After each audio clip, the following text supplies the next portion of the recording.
hear a lot from customers, and I think the interesting thing that's happening right now, that there's a need for us as marketers to listen, not just listen to the words that they're saying, but to truly listen to the bigger sentiment and then determine how we're going to allow them to influence the message. So if they don't necessarily like what we're saying, but we feel that it's the right tonality, you don't want to necessarily jump in and start tweeting or blogging or engaging that dialogue, but what influence will it have in the bigger message?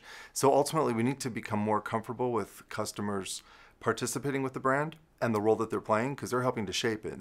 And that's ultimately helping to shape a company.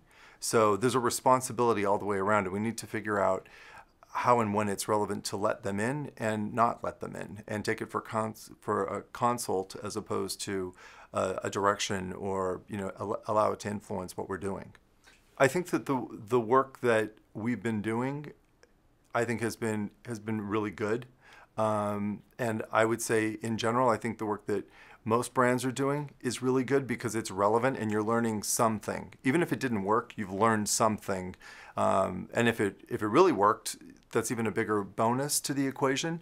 But I think that we ultimately need to just keep doing more of what we're doing, applying the learning across different platforms. If you learn something on Facebook, is it relatable to Twitter, and vice versa? And we need to continue to do more of that. I think one of the things that we really believe in at Saatchi & Saatchi is the power of the medium and the message coming together. And we really spend a lot of time understanding that. I mean, paramount at our place is understanding the customer. And once we understand the customer, the medium and the message come together, and we ultimately have a terrific connection with the customer. And whether it's a social experience, whether it's a television experience, whether it's an event experience, but the whole way that we go to market is that much more engaging to the customer and allows them to participate with the brand. A couple of years ago, we launched the all-new Toyota Sienna. And the Sienna is a minivan. And minivans tend to have a stigma in the United States. You don't want to be caught with driving a minivan. But the vehicle was so highly stylized and marketed the right way to parents, and what it can mean for the parent driving the minivan, and that badge of honor to be proud about it.